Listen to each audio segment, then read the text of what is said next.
Em lệ ta là nhau chẳng thu.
Con đi hết đi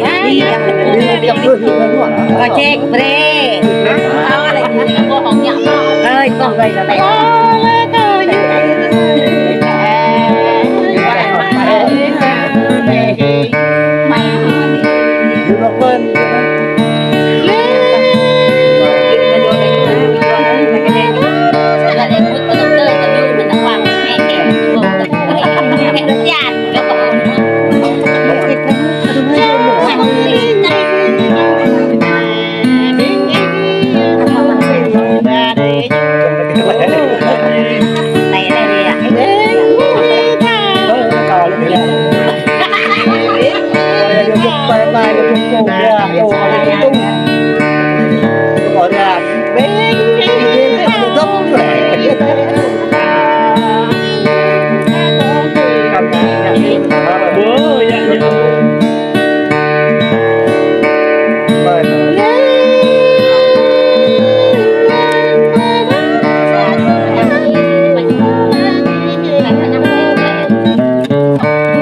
cho kênh Ghiền Mì Gõ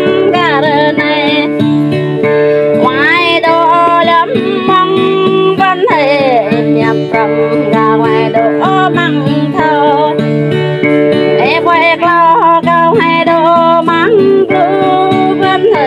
hấp dẫn.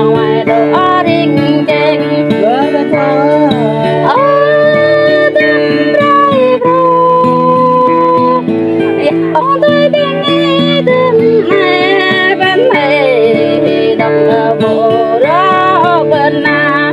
nào bên ô la ca bô la đó bên thầy ra ra nhập ca bô tăng bên đi ô lê chỉ ca đắng nha bên thầy lê qua ca đắng bên ô lê bên nghĩ ai nhập ra chút quan bên thầy đây ở bên ninh đây ô đắng đây rồi giờ tôi bên nghĩ đừng nghe bên thầy cô ăn lắm ra bên này cao to chẳng số đúng yang bên thầy cao to chẳng số răng yang cao to chẳng số ra cho bên thầy đây ở bên ninh đây ô đông đây rồi giờ tôi biết nghĩ đừng nghe bên thầy đây ở bên ninh đây cao to này sẽ qua ba đây bên cao to này sẽ qua non cao trong này sẽ qua bốn đây bên thầy đây ở bên ninh đây ô đắm đây rồi giờ tôi biết nghĩ đừng nghe bên thầy đồ này nhờ giật cái đừng